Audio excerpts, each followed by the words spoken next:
கல்வி தந்தை, எளிமைக்கும் நேர்மைக்கும் பெயர் பெற்றவர், பெருந்தலைவர், கர்ம வீரர், திமுகவின் எம்பி திருச்சி சிவா அவர்கள் ஒரு குற்றச்சாட்டை வச்சிருக்காங்க. கர்ம வீரர், கல்வி தந்தை, அதுக்கு அவர் சரியான நபரா அப்படின்னு நம்ம பார்க்கும்போது சிங்கிள் மதராக இருந்து அவரை கஷ்டப்பட்டு வளர்க்குறாங்க. அப்ப சுதந்திர போராட்டம் நடந்துகிட்டு இருக்கு. இவர் ஒரு சுதந்திர போராட்ட வீரர், இவர் தான் வைக்கம் வீரர். அவர் இருக்கும்போது 9 டேம்கள் கட்டியிருக்கிறாங்க. மனைவிகள் கட்டல.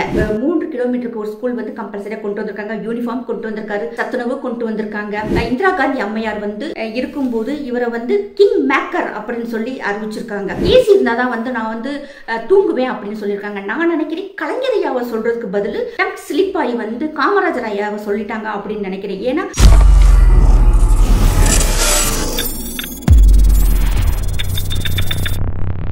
வந்தே மாதரம். மக்கள் அனைவருக்கும் வணக்கம். கல்வி தந்தை, எளிமைக்கும் நேர்மைக்கும் பெயர் பெற்றவர், பெருந்தலைவர், கர்ம வீரர், படிக்காத மேதை, கருப்பு காந்தி, பாரத ரத்னா, நம்முடைய முன்னாள் முதலமைச்சர் காமராஜர் அவர்கள் பற்றி தான் இந்த பதிவு.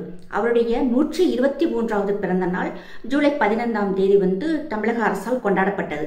தமிழக அரசு மட்டுமல்ல, நம் பாரத பிரதமருமே நம்மளுடைய முன்னாள் முதலமைச்சர் கர்ம வீரர் காமராஜர் அவர்களுக்கு நன்றி சொல்லியிருக்காங்க. எதற்காகனா அவர் அந்த அளவுக்கு தமிழக மக்களுக்காக பாடுபட்டிருக்காங்க அப்படின்னு சொல்லி அவருக்கு வாழ்த்து சொல்லி நன்றி தெரிவிச்சிருக்காங்க.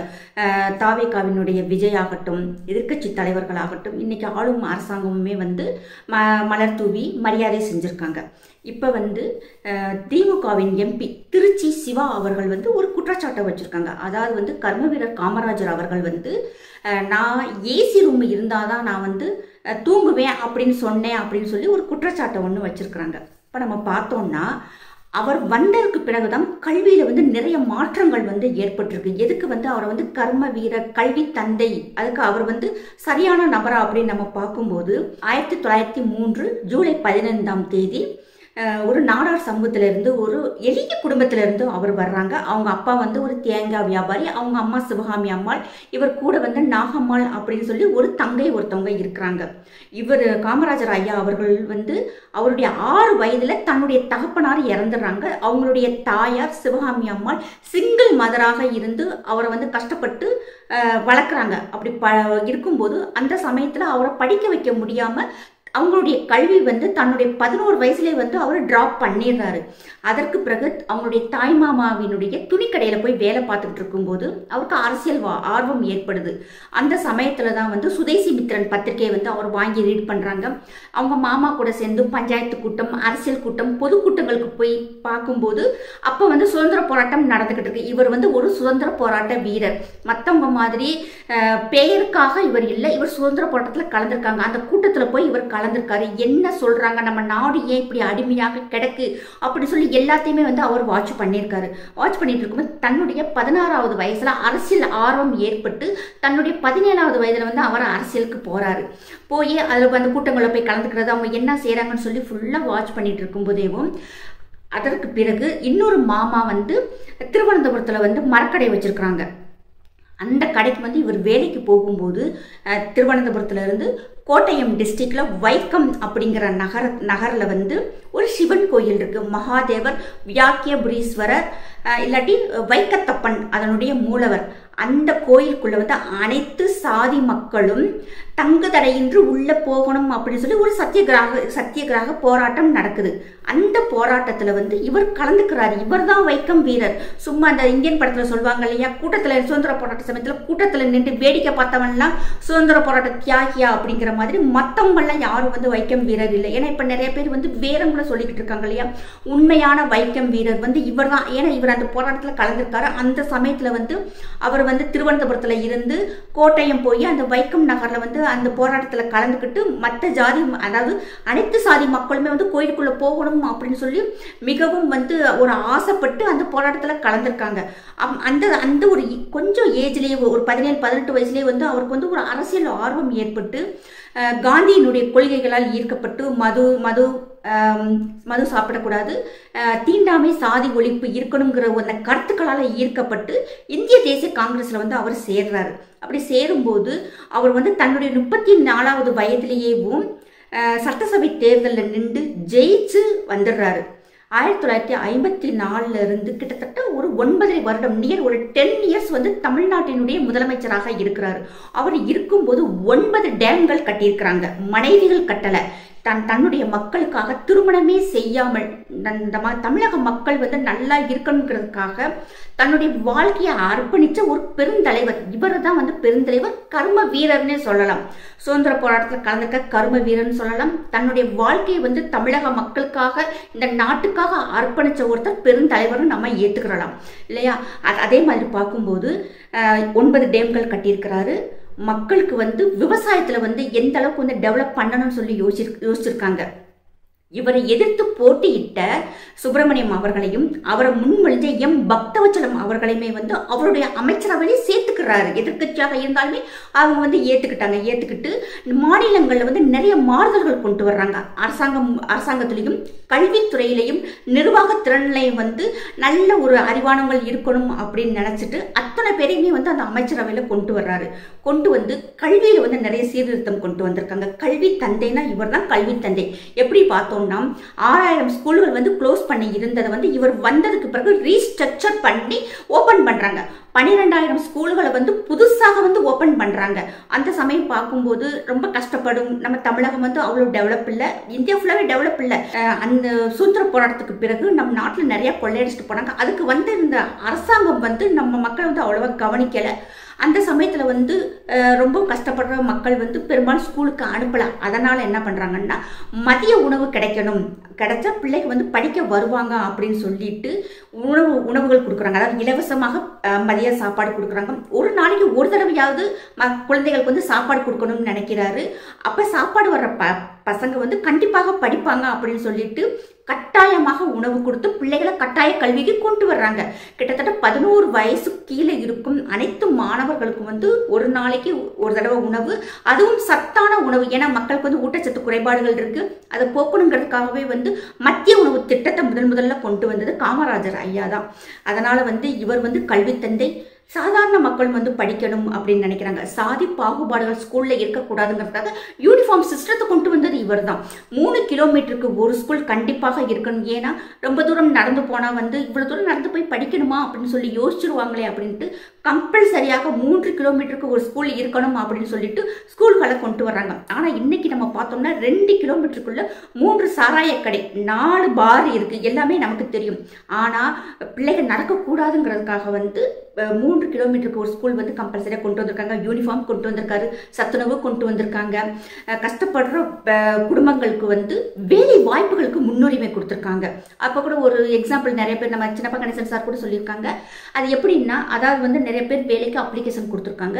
அதில் அவர் செலக்ட் பண்ணுற அவருடைய நாலேஜ் பார்த்தோம்னா, அவங்க அந்த அப்ளிகேஷன் வந்து அவங்க பேரண்ட்ஸ் வந்து சைன் பண்ணியிருக்காங்கன்னா அவங்க படித்து வந்த ஒரு குடும்பம். யார் கை நாட்டு வச்சிருக்கிறாங்களோ அது வந்து இது வரைக்கும் யாருமே அவங்க கவர்மெண்ட் எம்ப்ளாயியாக இல்லை, அவங்க வந்து படிக்கல அப்படிங்கிற அந்த ஒரு நாலேஜ். அவர் படிக்காதவர் தான். யாரு நம்மளுடைய ஐயா வந்து படிக்காத மேதைன்னா இதுதான் செல்லும். அவர் வந்து என்னன்னு பார்த்தோம்னா கைரேகை வச்சிருக்காங்க. இந்த ஃபேமிலி வந்து இவங்க வந்து யாரும் கவர்மெண்ட் வேலைக்கு போகல, இந்த ஃபேமிலியை நம்ம முன்னேற்றி விடணும் அப்படின்னு சொல்லிட்டு அந்த நபர்களுக்கு, தகுதியான நபர்களுக்கு வந்து அவர் கவர்மெண்ட் வேலை கொடுத்ததாக சொல்றாங்க. இதெல்லாம் பார்க்கும்போது இவர் தானே படிக்காத மேதை, என்ன ஒரு அறிவு, எவ்வளவு மக்களுக்காக செஞ்சிருக்கிறாங்க. அது மட்டும் இல்லாமல் இவர் வந்து ரவுலட் சட்டம், ஜாலியன் வாலாபாக் படுகொலை, வெள்ளையனே வெளியேறி இயக்கம், உப்பு சத்தியாகிரகத்திலலாம் கலந்துக்கிட்டு இந்த அதாவது ராஜகோபாலாச்சாரியர் தலைமையில் உப்பு சத்தியாகிரகம் நடக்கும்போது இவரும் போய் கலந்து நடந்திருக்காங்க. அப்போ அதெல்லாம் இது மூலமாக வந்து சுதந்திர போராட்டத்தில் கலந்துக்கிட்டு நம் நாட்டுக்காகவுமே வந்து ரொம்ப ஒரு அது எப்படி சொல்றதுன்னா தன்னையே அர்ப்பணிச்ச ஒரு தலைவராக இருந்திருக்கிறாங்க. இந்திரா காந்தி அம்மையார் வந்து இருக்கும்போது இவரை வந்து கிங் மேக்கர் அப்படின்னு சொல்லி அறிவிச்சிருக்காங்க. அதாவது அந்த அளவுல வந்து இவருடைய செயல்பாடுகள், திறமை, மக்களை வந்து நேசிக்கும் தன்மை, தமிழகத்தை வந்து எந்த அளவுக்கு டெவலப் பண்ணணும் அப்படின்னு சொல்லி கொண்டு போயிருக்காங்க. காமராஜர் ஐயா இருக்கும்போது தான் நிறைய தொழிற்சாலைகள் வந்து தமிழ்நாட்டுக்குள்ள வருது. அதனால வந்து பல ஆயிரம் பேர்களுக்கு வந்து வேலை வாய்ப்புகள் கிடைச்சிருக்கு. நிறைய கம்பெனிஸ்னால வந்து பொருளாதாரம் உயர்ந்திருக்கு அப்படின்னு சொல்றாங்க. இப்ப பார்க்கும்போது அவர் இவ்வளவு தூரம் நம்ம சொல்றோம், அவர் இறக்கும்போது அவர்கிட்ட என்ன இருந்தது தெரியுமா? வெறும் 130 ரூபாயும் வெறும் 4 செட்டு ட்ரெஸ்ஸு 2 ஜோடி செப்பல் தான் இருந்திருக்கு. வேற எந்த பேங்க் பேலன்ஸும் இல்லை. கவர்மெண்ட்டினுடைய சொத்தை வந்து நம்ம வந்து அனுபவிக்க கூடாதுங்கிறதுல வந்து ரொம்ப கண்ணும் கருத்துமாக இருந்திருக்காங்க. நம்ம எல்லாருக்குமே தெரியும். அவங்க வீட்டுக்கு கூட குழாய் கனெக்ஷன் கொடுக்கும்போது இது யாரை கேட்டு நீங்கள் போட்டீங்கன்னு சொல்லி தன்னுடைய தாயாரை வந்து இப்படிலாம் நம்ம செய்யக்கூடாது, இது வந்து அரசாங்க சொத்தை நம்ம அனுபவிக்க கூடாதுன்னு ஒரு கொலா போட்டதுக்கு அது எவ்வளவு ஆயிருக்கும்? அன்னைக்கு மிஞ்சி போனால் ஒரு 50 ரூபா ஆயிருக்குமா அந்த காலத்தில்? ஆனால் அவர் என்ன சொல்லியிருக்காரு, இது நம்மளுடைய சொத்து இல்லை, மக்களுடைய சொத்து, அதை நம்ம அனுபவிக்க கூடாதுன்னு சொல்லிட்டு உடனே வந்து அந்த ஆஃபீஸர்ஸை வர சொல்லி போட்டிருந்த குழாயை வந்து டிஸ்கனெக்ட் பண்ணதாக சொல்கிறாங்க. ஆனால் இன்னைக்கு நம்ம பார்க்குறோம், மக்களுடைய பணத்தை எவ்வளவு சாப்பிட்றாங்க, எவ்வளவு அனுபவிக்கிறாங்க, கொஞ்சம் கூட ஒரு குற்ற உணர்ச்சி இல்லாமல் பாவ புண்ணியம் பார்க்காம. ஆனால் அன்னைக்கு காமராஜர் ஐயா வந்து இது வந்து மக்களுடைய பணம் அப்படின்னு சொல்லி பிரித்து பார்த்துருக்காங்க. இப்போ திருச்சி சிவா அவர்கள் சொல்கிறாங்க, ஏசி இருந்தால் தான் வந்து நான் வந்து தூங்குவேன் அப்படின்னு சொல்லியிருக்காங்க. நான் நினைக்கிறேன் கலைஞர் ஐயாவை சொல்கிறதுக்கு பதில் டக் ஸ்லிப் ஆகி வந்து காமராஜர் ஐயாவை சொல்லிட்டாங்க அப்படின்னு நினைக்கிறேன். ஏன்னா கலைஞர் ஐயா தான் பார்த்தோன்னா இலங்கையில் போர் நடக்கும்போது போரை நிறுத்தணும்னு சொல்லிட்டு மேலே ஒரு மனைவி கீழே ஒரு துணைவியை உட்கார வச்சுட்டு பக்கத்தில் வந்து ஏர் கூலர் ஏசி எல்லாத்தையும் வச்சுட்டு படுத்துட்டு ½ அன் ஹவரில் வந்து அவருடைய உண்ணாவிரத்தை முடிச்சுட்டு போரை நிப்பாட்டணும்னு அறிவிச்சாங்க இல்லையா? அதை மைண்டில் வச்சுக்கிட்டு தான் காமராஜர் ஐயாவை சொல்கிறாங்க. ஜஸ்ட் ஒரு பை மிஸ்டேக்கை சொல்லிட்டாருன்னு தான் நான் நினைக்கிறேன். ஏன்னா இவ்வளோ விஷயங்கள் இருக்குது. கல்வி தந்தைக்கு எல்லா தகுதியும் இருக்குது, கர்ம வீரருக்கு எல்லா தகுதியும் படைத்தவர், வேலை வாய்ப்புகள் குடிக்கும்போது படிக்காத மேதையாக அவர் இருந்திருக்காரு. வெறும் 130 ரூபாய். அன்னைக்கு பார்த்தோம்னா ஒரு கவர்மெண்ட் எம்ப்ளாயோட பேசிக் சேலரியே வந்து 250 ரூபாய் வரும். இவர் இறக்கும் போதெல்லாம் பார்த்தோம்னா 1975 அந்த வருஷத்துலலாம் வந்து ஒரு பேசிக் சேலரியே ஒரு கவர்மெண்ட் எம்ப்ளாய்க்கு 250 to 300 கண்டிப்பாக வரும். ஆனால் இவர்கிட்ட வந்து எந்த பேங்க் பேலன்ஸும் இல்லை. இவர் இருக்கும்போது அங்கே வந்து ஒரு போஸ்ட் ஆஃபீஸ்லையும் இன்னொரு ஏதோ ஒரு ஆஃபீஸில் வந்து வெடிகுண்டு வெடிக்கும்போது அதற்கு இவர் சம்மந்தப்பட்டாங்கன்னு சொல்லிட்டு இவரை அரெஸ்ட் பண்ணிட்டு போயிடுறாங்க. அப்போ வந்து மக்கள்கிட்ட வந்து இவர் செஞ்சிருக்க மாட்டாருன்னு நம்பினாலுமே வந்து இவர் மேலே வந்து ஒரு களங்கத்தை ஏற்படுத்துங்கிறதுக்காக இவரை கைது செய்யும் போது மக்கள் வந்து பயங்கரமாக விட மாட்டேங்கிறாங்க. அங்கிருந்து இன்ஸ்பெக்டர் விட மாட்டேங்கிறாங்க. அதையும் மீறி இவரை அரெஸ்ட் பண்ணிட்டு போகிறாங்க. அந்த கேஸ்லேருந்து இவர் வெளியே வரும்போது ஒரு நாக்கியர் கம்யூனிட்டியும் ஒரு கிறிஸ்தவரும் தான் சேர்ந்து இந்த கேஸை நடத்தி இவருக்கும் இந்த வெடிகுண்டு சம்பவத்துக்கும் எந்த விதமான கனெக்ஷனும் இல்லை அப்படின்னு சொல்லிட்டு இவர் வெளியே கொண்டு வரும்போது தன்னுடைய வீட்டை தவிர இவருக்கு முன்னோர்கள் சேர்த்து வந்த சொத்துக்களை வந்து இவர் வித்திருக்காரு. காமராஜரே தன்னுடைய சொந்த செலவுல தன்னுடைய முன்னோர்கள் சேர்த்து வச்ச சொத்தை வித்து அவருடைய கேஸை நடத்திட்டு தான் நிரபராதுன்னு சொல்லி நிரூபிச்சு வெளியே வந்தாரு. பட் இன்னைக்கு நமக்கே தெரியும் எவ்வளவு கோடிக்கணக்கான சொத்துக்களை வாங்கி வச்சுட்டு மக்களுடைய வரி பணத்துல ஒரு சிட்டிங்க்கு 10 லட்சம் 20 லட்சம் ஒரு 5 மினிட்டுக்கு வந்து ஒரு 10 லட்சம் 20 லட்சம் ஃபீஸ் கொடுக்குற ஒரு பெரிய பெரிய லாயர்ஸை வச்சு இன்னைக்கு வந்து கேஸ் நடத்துறதை நம்ம பார்க்குறோம். ஆனால் காமராஜர் ஐயா வந்து அவருடைய சொந்த பணத்தில் வந்து கேஸ் நடத்தியிருக்காங்க. எந்த விதமான சொத்து சேர்க்கலை, பெரிய பெரிய மாளிகை பெரிய பெரிய அதாவது தோட்டம் துறவு வாங்கலை. அவர் இறக்கும்போது இதுதான் அவருடைய சொத்துன்னு சொல்கிறாங்க. அப்போ இப்படி இருந்த ஒரு மனுஷர் எப்படி வந்து ஏசி ரூமில் தான் நான் படுப்பேன்னு சொல்லியிருப்பாரு. இதெல்லாம் கேட்கும்போது ரொம்ப ஆச்சரியமாக இருக்குது. எப்படி இப்படிலாம் வந்து வாய் கூசாமல் நீங்களாம் பொய் சொல்கிறீங்க? ஏன்னா பொய் பேசுறதுக்குன்னே ஒரு கட்சி, ஊழல் செய்யறதுக்குன்னே ஒரு கட்சி, மக்களை கவனிக்காமல் இருக்கிறதுக்கு ஒரு கட்சி அப்படின்னு சொல்லி ஒரு அதாவது ஒரு வினோதமான கட்சியாக நம்மளுடைய ஆளும் கட்சி இருக்கு. எப்படின்னா மம்தா பானர்ஜி அங்கே அப்படித்தான் இருப்பாங்க. எவனையும் சட்டம் பண்றது இல்லை, நான் வச்சதான் ராஜாங்கம், நான் வச்சதான் ஆட்சி அப்படின்னு மம்தா பானர்ஜி எப்படி இருக்கிறாங்களோ அதே மாதிரிதான் இங்க எப்படி நடந்துகிட்டு இருக்கு. ஆனா இந்த குற்றச்சாட்டை சொல்லும் போது யோசிக்க வேண்டாமா? யாரை சொல்றோம், எப்படி சொல்றோம்? நம்ம சொல்லும் போது மக்கள்கிட்ட என்ன விதமான எதிர்ப்புகள் வரும்னு சொல்லி யோசிக்க வேண்டாமா? இப்ப செல்வ பெருந்தகை வந்து தமிழ் மாநில காங்கிரசினுடைய இங்க தமிழ்நாட்டினுடைய தலைவராக இருக்கிறாங்க. அவர் வந்து எப்போ பார்த்தாலும் இங்கே காமராஜர் ஆட்சி நடக்குது அப்படின்னு சொல்கிறாங்க. யாரை காமராஜர்னு சொல்லணுமோ அவரை விட்டு போட்டு இப்போ காமராஜர் ஆட்சி நடக்குதுன்னு சொல்லவும் தான் அவங்களே இப்படி பேசிக்கிட்டு இருக்காங்கன்னு மக்களும் பேசுகிறாங்க. இந்த வார்த்தைகள் சொல்லும்போது ஒரு கன்னட குரல் கூட வந்து இவர் எதிர்ப்பாக கூட பேசாமல் காமராஜர் பேச யாருக்குமே தகுதி இல்லைன்னு மட்டும் ஒரு வார்த்தையோடு ரொம்ப சிம்பிளாக முடிச்சிட்டாங்க.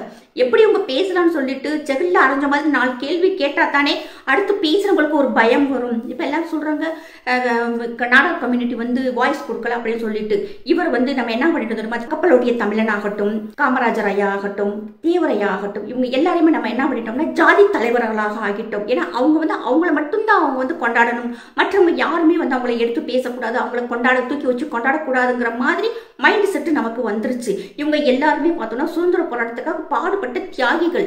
அவங்களாலதான் இன்னைக்கு நம்ம நிம்மதியாகவும் சந்தோஷமாகவும் இருக்கும். இன்னைக்கு நம்ம உட்காந்து பேசுறோம், நம்ம இன்னைக்கு ஒரு யூடியூப் சேனல் நடத்துறோம், இன்னைக்கு வந்து நம்ம ஆங்கிலத்துல பேசுறோம், நம்ம இவ்வளவு அறிவா இருக்கிறோம் காரணத்துக்கு வந்து நம்ம தைரியமாக சொல்லலாம் அதுக்கு காமராஜர் ஐயா அவர்கள் தான். மற்றவங்க திராவிட மாடலும் இல்லை, மண்ணு மாடலும் இல்லை, எந்த மாடலும் இல்லை, இது காமராஜர் மாடல் தான். ஆனா பார்த்தோம்னா இன்னைக்கு கூசாம வந்து ஒரு வாய்க்கு வந்ததை வந்து பேசிட்டு போறது வந்து கண்டிப்பாக ஏத்துக்க மாட்டாங்க. இது வந்து நாடார் மக்கள் பேசணுங்கிற அவசியம் இல்லை, அவங்க கம்யூனிட்டி, அதனால அவங்க பேசலாம்னு சொல்லி ஒரு சிலர் சொன்னாலுமே வந்து எல்லாரும் இதுக்கு வந்து நம்ம வந்து எதிர்ப்பு தெரிவிச்சு பேசணும். ஏன்னா ஒரு சுதந்திர போராட்ட தியாகிய அவர் செஞ்ச நல்ல விஷயங்கள் எல்லாத்தையுமே மறைச்சிட்டாங்க. இன்னும் நிறைய இருக்கு. நான் ஜஸ்ட் ஒரு 4-5 விஷயங்கள் தான் சொல்லியிருக்கேன். அவரை பத்தி நம்ம தேடி படிக்கும்போது எப்படியாப்பட்ட தலைவர் வந்து நம்ம புக்ஸ்ல வைக்காம யாரை நம்ம படிச்சுக்கிட்டு இருக்கோம், கல்வியில வந்து எவ்வளவு மாற்றங்கள் வேணும், நம்ம கல்வி வந்து எந்த அளவுக்கு வந்து தரம் குறைஞ்சிருக்குங்கிறது வந்து இதுல வந்து நமக்கு தெரியுது.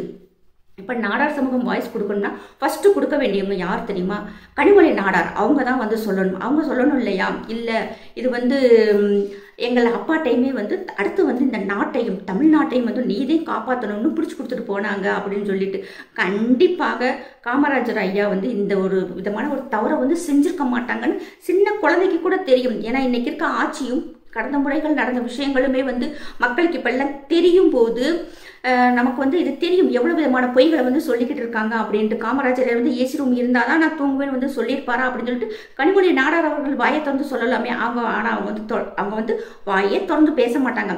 இதுக்கு வந்து சந்திரசேகர் நாடார் ஐயா சொல்லணும், சின்னப்பா கணேசன் நாடார் சொல்லணும், முரளிராம் நாடார் சொல்லணும், வாசுதேவன் நாடார் சொல்லணும், நமச்சிவாயம் நாடார் சொல்லணுங்கிற அவசியமே இல்லை.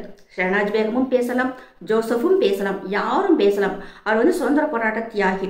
பட் இந்த விஷயங்கள் வந்து இதுக்கு மேலே வந்து பேசி அவரை வந்து ஒரு அவமரியாதை பண்ண வேண்டாம்னு நான் நினைக்கிறேன். இன்னும் நிறைய விஷயங்கள் இருக்கு, சொன்னோம்னா நமக்கே வந்து ஆச்சரியமாக இருக்கும். எவ்வளவு கேடுகட்டத்தனமா வந்து இவங்க வந்து பேசியிருக்காங்கன்னு சொல்லி நமக்கு வந்து கோபம் தான் வருது. அந்த கோபத்தின் வெளிப்பாடு தான் இந்த பதிவு. மற்றபடி வந்து யாரை வந்து நம்ம விமர்சனம் பண்ண வேண்டாம்னு நான் நினைக்கிறேன். அது மட்டும் இல்ல, ஆட்சிக்கு வந்த முதல் வருஷத்திலேயும் புதிய கல்வி திட்டத்தை கொண்டு வந்திருக்காங்க, கல்வியில சீர்திருத்தங்களை கொண்டு வந்திருக்காங்க. தொடக்க கல்வி ஆசிரியர்களுக்கு முதல் முறையாக ஓய்வூதிய திட்டத்தை கொண்டு வந்ததே காமராஜர் ஐயா அவர்கள் தான். ஃபர்ஸ்ட் வந்து தொடக்க கல்வி ஆசிரியர்களுக்கு கொண்டு வர்றாங்க, அதற்கு பிறகு பார்த்தோம்னா உயர்கல்வி ஆசிரியர்களுக்கு கொண்டு வர்றாங்க, அதற்கு பிறகு அரசு கல்லூரி பேராசிரியர்களுக்கும் தனியார் கல்லூரி ஆசிரியர்களுக்குமே வந்து ஓய்வூதிய திட்டத்தை கொண்டு வந்ததுமே வந்து காமராஜர் ஐயா தான். இப்போ பார்த்தோம்னா எல்லா கவர்மெண்ட் எம்ப்ளாயிஸ் பெரும்பாலும் வந்து டிஎம்கேக்கு ஒன் சைடா ஓட்டு போடுவாங்கன்னு சொல்லி ஒரு பேச்சு வழக்கு ஒன்று இருக்கு.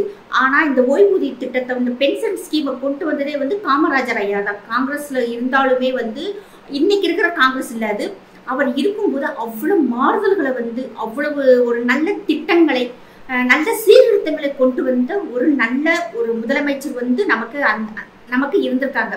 பட் இனிமேல் அப்படி ஒரு முதலமைச்சர் வரணும்னா கண்டிப்பாக அது நமக்கு வந்து அண்ணாமலை மாதிரி ஒரு ஆட்கள், அண்ணாமலை மாதிரில அண்ணாமலையே வந்து நமக்கு ஒரு முதலமைச்சராக வந்தாதான் இந்த அளவுக்கு வந்து மென்மேலும் ஒரு பொருளாதார முன்னேற்றமும் ஒரு கல்வியில வந்து நிறைய மாற்றங்களும் ஒரு நல்ல அமைச்சரவையை கொண்டு வந்து நிறைய சீர்திருத்தங்களை கொண்டு வரணும்னு சொல்லி மக்கள் எல்லாருமே நினைக்கிறாங்க. ஏன்னா அவர் வந்து இப்ப நமக்கே தெரியும், மற்ற கட்சியில இருக்கிறவங்களை விட அண்ணாமலை அவர்கள் வந்து நல்லா படிச்சவர், நல்ல திறமையானவர், நிறைய விஷயங்களை தெரிஞ்சிருக்கிறாங்க. அவர் வந்து வெளியே கொண்டு வர அந்த பிரசன்டேஷன் பார்த்தாலுமே வந்து மக்களுக்கு வந்து ஈஸியா பிடிச்சுக்கிறது. ஏன்னா அவர் சொல்ற விஷயம் வந்து நம்ம வந்து சொல்ல முடியாத வார்த்தைகளை விஷயங்களை வந்து நமக்குடைய பிரதிநிதியாக அவர் சொல்றதாக நம்ம எல்லாருமே பார்க்கிறோம் இல்லையா. அதே மாதிரி காமராஜர் ஐயா அவர்கள் இருந்த அந்த 10 வருஷமும் நம் தமிழ்நாட்டினுடைய பொற்காலமாகத்தான் இருந்திருக்கு. ஆனா இன்னைக்கு இருக்கிற ஆட்சியை விட இனி அடுத்து வரும் ஆட்சி நமக்கு நல்லாட்சியாக அமையணும்னு சொல்லிட்டு நம்ம எல்லாருமே விரும்புறோம். ஜெய்ஹிந்த், ஜெய் பாரத்.